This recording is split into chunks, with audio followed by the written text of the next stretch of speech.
All right, you guys, welcome. This is the SoCal Moto 626 podcast with TBDMX. Um, Here to do something different in the podcast world. I don't want these to be super long unless I have a guest. And when I say super long, I mean like an hour. I know there's a lot of podcasts out there, and I just want to keep it straightforward when it comes to moto in SoCal because there's just too much to talk about. For starters, there are some landmarks out here in motocross tracks, some that aren't here and some that still are. One of them is Barona Oaks MX.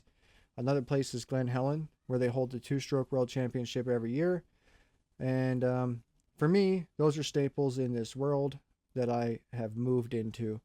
So I'm from the East Coast. My name is Brian Buck. I came out here about 10 years ago, and my best friend, I call him a brother, got a dirt bike. I immediately said, okay, my hiatus from riding moto is gone. It's time to come back. So 5-6 years, no bikes. And I picked one up in Southern California where there's all this talent, so many people riding out here. And for me, it was like the light bulb that went off in my head and the amount of spark that just ignited inside of me. Because when I came out here, I didn't have much. And what I realized is most of the people in moto are really, really tight. Like, they're, you can just call us all family, especially in SoCal. Everybody's working their asses off to be a part of the sport. Everyone from levels from bottom to top, you can see it within the bikes, the builds, the gear, the vehicles that people drive. And I just realized, like, the people I knew back home on the East Coast, they could be your friend one day and then not there for you the next. That's kind of what drove me out here, right? So coming out here and meeting these people and setting these goals for myself with building bikes, well, that immediately changed my life on career goals and things that I focused on.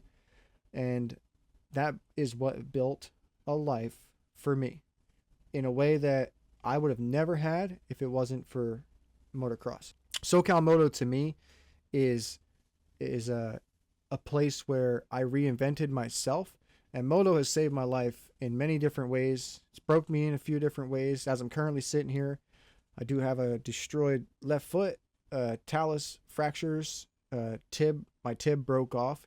My fib, it hit so hard that one of the bones just like chipped off and flew off into the skin somewhere. They're just going to take that out when I go into surgery, but I want to get this video out so I have some coverage of now, after surgery, and just I need to get this content out to you guys. I've been waiting on this, and time's up. I got time for me to do this now. If I don't do it now, it may not ever happen. I've invested into this because I want to talk about the previous legends, the current legends, and who we think are going to be the future legends out of Southern California. One of them currently is Hayden Deegan. Love him or hate him, dude is out here cooking everybody. When I came out here to ride dirt bikes, there was kids like him on, man, 65s and 85s just jumping stuff that, you realize on the East Coast when you have this war story of shit you jumped or stuff you've done on a dirt bike, you come out here and some freaking 7-year-old will humble you so fast. And it was like, damn, I got something to work towards, something to work for. And yeah, chasing goals in moto because of the camaraderie out here, the people who have your back in the sport, the people who've been around for many, many years, and they did it for a living. And, they either were privateers or they became full-blown legends. And then they just hang around when it's all said and done. They give pointers and tips and tricks. There's a lot of guys out here like that. And like Barona Oaks is like the home of the champions. Like that place has been through so many events, so much history in the soil there. The dirt's been moved for so many years. Every time you go out there on that track, there's a vibe that you're like, man, because everybody, doesn't matter what day you go there, there's always going to be a conversation of back in the day, because back in the day, shit went down. And you just got to embody that when you're on the soil. You just feel it like, hey, that's what happened then. This is what it is now. And something I learned through riding dirt bikes is I switched my mentality from, man, back in the good old days to We literally live in the good old days every single day. It's always the good old days. And everyone tries to like capture the moment. That's why we film all the time. Even people like, you may see people dropping edits in SoCal from all the different tracks. It isn't about trying to be clout, like I'm the fastest dude around here. It's not, dude. It's a way to document your life and capture your good old days every single time. It's worth every dollar from anyone who can film it with high quality, because you'll carry it with you forever. And your family will carry it with them when you're gone. And I want to be able to talk about some of the people I've met and became really close friends with that are legends out here, um, especially within like TBD and the connections, and then where I work at currently and how I met somebody there, and just the whole thing exploded in the last 2 years for me. And I'm like, it really is true. If you stick to something, it does pay off, whether it be a lifelong friendship or a lifelong payout, whatever it is. It's finding a way to do what you love, while spreading some knowledge and documenting your journey. That's what this podcast is about. I will have some guests here, but I want to get into a few episodes and talk about some things that happen around here in the past, with me specifically, and then with some other people that are around here still doing a thing. And yeah, one of those events that's out here is the SoCal Vintage MX Classic. That event, it's always in honor of Scott Burnworth, and his family just puts on the best race in SoCal. As far as like racing's concerned, if you ride dirt bikes and you're a weekend warrior, just remember, if you're older and you're in 25 plus, 30 plus, 40 plus, 50, doesn't matter. The reason why motocross is around still to this very day is because of us. It's because of the weekend warriors.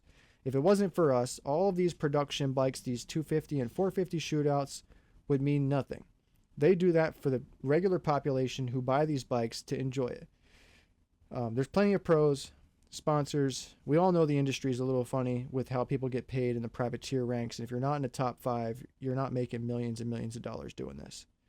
So we are the reason why the sport stands. The people who go out there and ride after they work 9 to 5, we take that risk. I mean, seriously, we take that risk because we enjoy it. The camaraderie with the homies out there. And I guess the gals too. They're all involved now too. So many moto chicks out there too these days that rip. And it's just like turning of the tides. But there's so many people involved, and the sport is expanding. It needs to continue to expand. And the only way it does that is if we stay involved in some way, shape, or form. Like I said, moto saved me. Moto's changed me. And moto is the reason why I continue to live with a smile on my face every day, even when I'm hurt. It does suck to have that side of the sport, but it is part of it. You got to be prepared somehow, some way for it to come. If you are trying to progress and become faster and train and do all these things, well, you could end up with a brain fart. We all get them. I got it finally, but I got Ryan over here. I'm gonna maybe have to edit this part out, but Ryan's helping me out right now because I'm bum legging it. We had to get a setup going after I moved the bike back in from crashing and stuff. I didn't crash, by the way. Let me just clarify that. I didn't crash. I landed from like, I don't know, 25, like 3 stories. Let's just call it 3 stories into the flat. And I had time to think about what bone was going to break, and I chose the left leg. I never went down once. So you got SoCal Vintage MX Classic, which is just a local race for local dudes. It is in honor of Scott Burnworth, and we do a memorial ride at those races as of now. Rest in peace, Scott. This race, though, is the best. I mean, as far as like the raffles, the people, the camaraderie, just the it's a fun race where like you may go there and go against the people you always go with, but you're having a good time. There's like nothing on the line. Remember when you're racing out here and you're not doing it professionally, there is nothing on the line except for something like a trophy like this to take home. When you just have fun and ride and race with your boys, because you are all family out here, that might be the best racing you ever do. And that's the best racing I did, because when they came through Verona this year, I did take 1-1. I was told I was going to lose, but I didn't. Shout out Lars. But yeah, so the two-stroke world championship, that was a humbling one for me. That's at Glen Helen every single year. As of right now, I don't know about that for me. I did say I don't know how many more of these I got left in me this year. Seriously, don't know. Still on that, but I was happy to come out of there with the experience of riding that track after the insane amount of rain we got, the prep they tried to do. The track was rough, but that's another camaraderie event where everybody's hanging out all weekend, having a good time, and then we just line up on two strokes. And before the gate drops, you're sitting there behind another full gate, and this takes 5 minutes of two-stroke inhalation. Just smoke for the whole entire time you're sitting there. By the time you get to the line, everybody's a little bit off their game from all the smoke inhalation from two strokes. And when the gate drops, sometimes so do other people if you cross their line. I'll put a clip in of that so you can see it. But yeah, those are good times out there at Glen Helen. And yeah, in Southern California, if you're riding dirt bikes, this SoCal Moto, the only thing that I own as far as SoCal Moto is concerned is the graphics kit setup that is through TBDMX. That is my signature kit. You can purchase it at tbdmx.co. And if you want to use SoCal Moto 20, it's on my IG. You can see it, or I'll put it in a link below. It'll give you 20% off any kit on the website. And don't sleep on the kits. They are precision cut for you to install without as much headache as you will get from other places. I mean, if anybody could draw in a picture and stay within inside the lines, this is the kit for you. I mean, it's the easiest one I've ever installed. And some of these plastics out there are a nightmare to try and install on. And I would say on that note, if you got one bubble or two, that's normal. Nobody is only going to see your bike when it's on the stand. When it's out there in the track, nobody knows. You just think, damn, that's a sick kit. So you don't got to be an expert, but you can become one if you use my code and get it cheaper and become an expert of installing your kit. So SoCal Moto 626 is just me. SoCal Moto in general is everybody that's down here.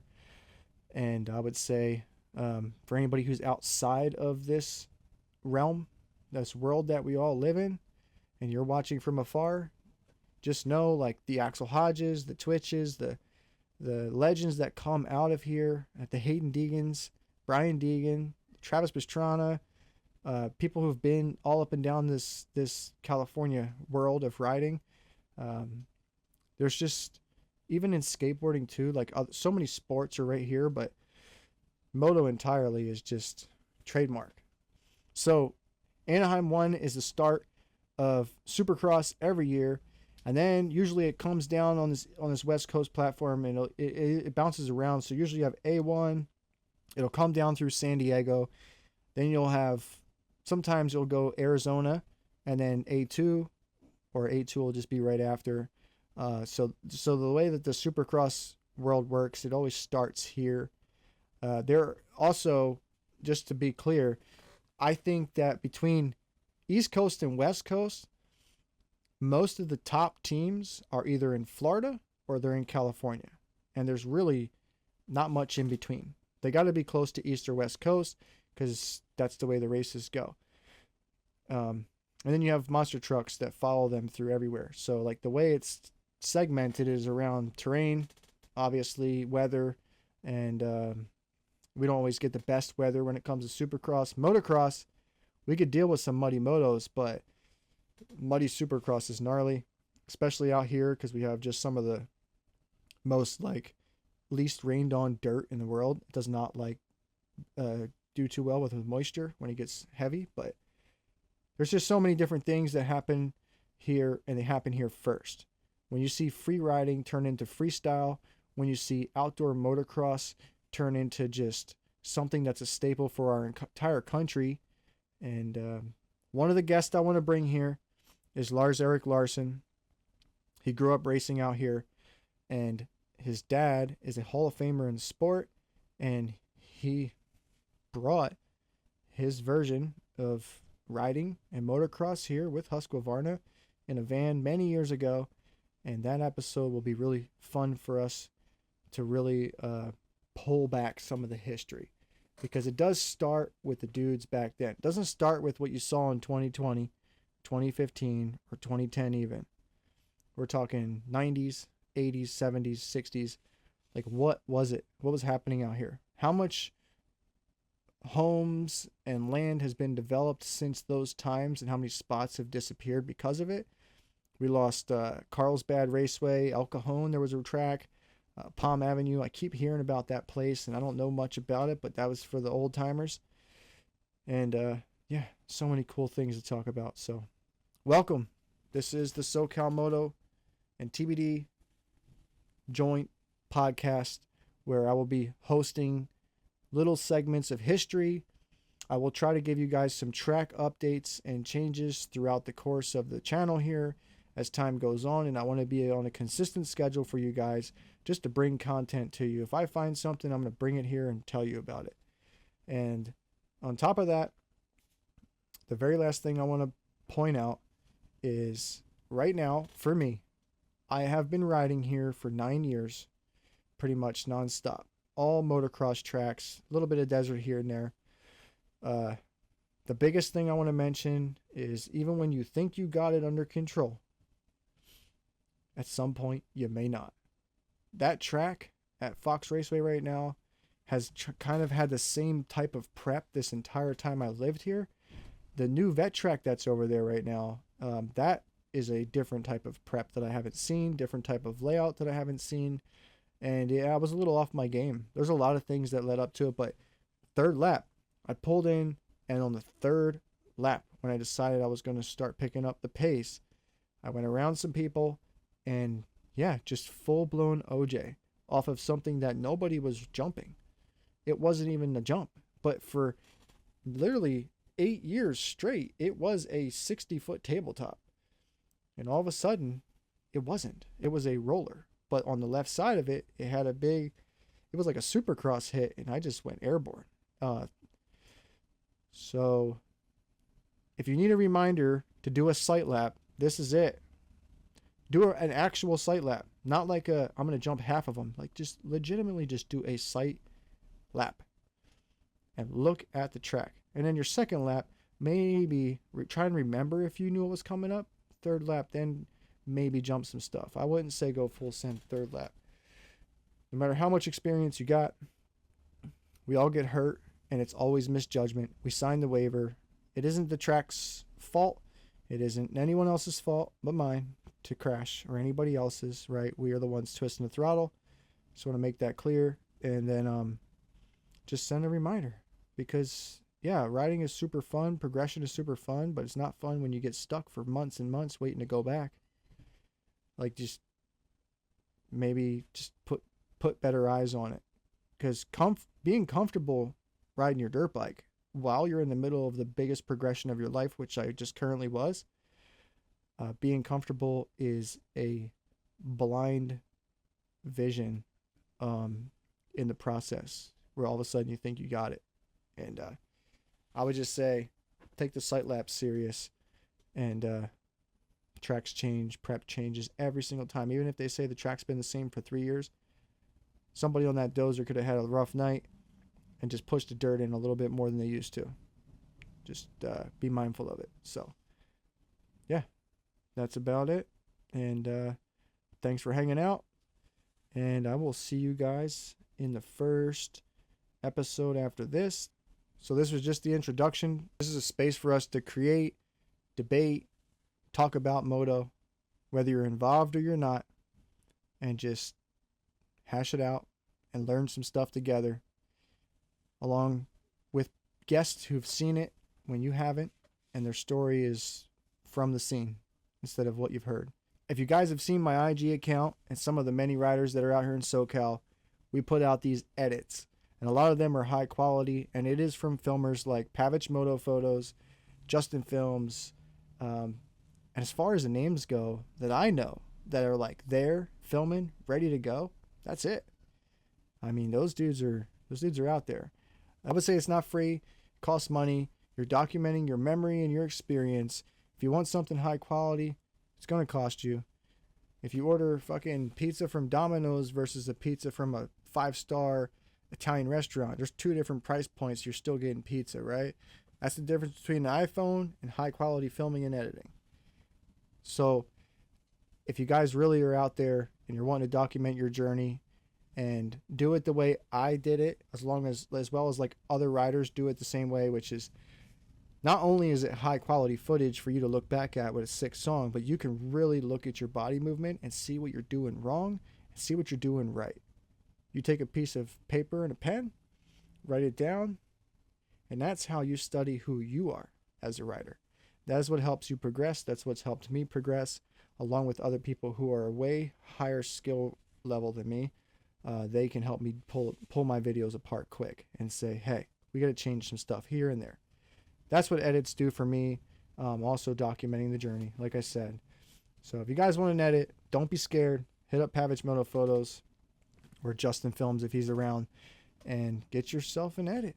Doesn't matter if it's fast, slow. Don't be scared of your progress or who you are in moto. Like, if you don't look at yourself in the mirror and say, I'm going to be the best and I'm going to be better than Jet Lawrence or Hayden Deegan or something every single day when you wake up because you're doing this for real, don't worry about it. This is your journey. That's what matters. Everybody else doesn't matter. They've had all the support in the world to do this, and that's why they are where they are. I'm 32 and I still ride dirt bikes. Lars's dad is 84 and he still rides dirt bikes. And that's what it is. Twisting the throttle, clearing the head, getting a moto in. Might as well film it. Because you can't pretend nobody saw it, because there's a billion people there every time. Right? So that's where it's at as far as that's concerned. And I want to let you guys know I'm going to be breaking this channel down, these podcasts that I'm going to put out, into segments for specific named categories, and they will be titled on what those topics are inside of the categories. So stay tuned for that, so we can uncover the history here, uncover what's happening here currently. And every time you guys come on here to this podcast to sit and hang out with me and whoever I bring, just know this is your chance to do a moto without twisting the throttle. Later.